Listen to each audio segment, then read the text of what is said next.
people don't like to change, but you need to embrace the alternative is disaster. Good morning, fellow young people. I am Earl and Valera, standing in front of you to speak about the disaster.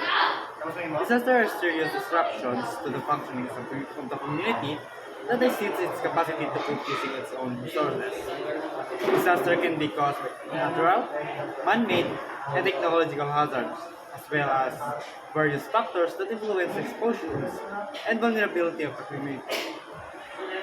As we know, the Philippines is one of the world's most disaster-prone countries, located along the boundary of major tectonic plates and at the center of the typhoon belt. Its islands are regularly impacted by floods, typhoons, landslides, earthquakes, volcanoes, and rocks. The Philippines also ranks among the top 3 countries in the world for populations, exposure, and vulnerability to hazards. The Philippines government has developed strong coping mechanism over their long history of experience with disasters.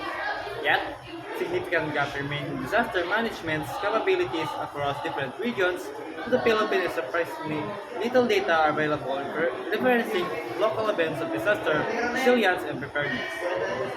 Underlying disaster risk drivers, also referred to as underlying disaster risk factor, included poverty and inequality, climate change and variability, unplanned and rapid urbanizations, and the lack of disaster risk considerations in land management and environmental and natural resources management. As climate change can increase disaster risk in variety of ways by alternating the frequency and intensity of hazards events, affecting vulnerability to hazards and changing exposure patterns. Environmental degradation is both a driver and consequence of disaster, reducing the capacity of the environments to meet social and ecological needs. Globalized economic development resulted in increased populations between the rich and poor on a global scale. Poverty and inequality is both a driver and consequence of disaster, and the process that further is both a drive. Further disaster risk-related poverty are permeated with inequality. Poorly planned and managed urban developments, a new wave of urbanization is unfolding in hazard-exposed countries and within. New opportunities for resilience investments emerge. Weak governance zones are investments environments in which public actors are unable or willing to assume their roles and responsibilities to protect their rights, to providing basic services and public services. Now, how can we mitigate the disaster? Mitigation is the effort to reduce loss of life and property by lessening the impact of disaster. Mitigation is taking action now, before the next disaster, to reduce human and financial consequences later. Analyzing risk, reducing risk, insuring against risk.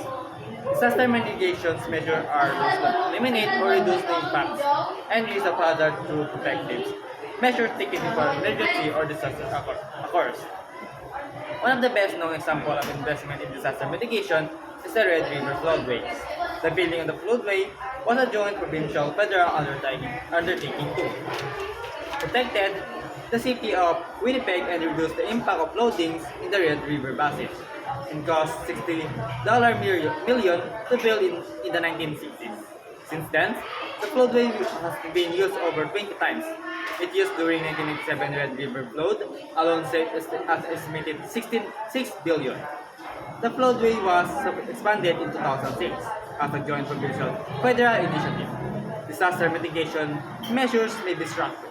Examples, flood dates, or non-structures, example, land use zoning. Mitigations activities should incorporate the measurements and assessments of the involving risk environments.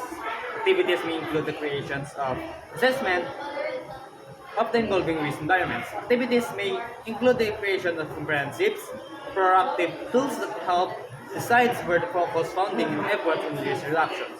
Other examples of mitigations measures includes hazard mapping, adoptions and course of land use and zoning practices, implementing and building for enforcing building codes, floodplain mapping, reinforced tornado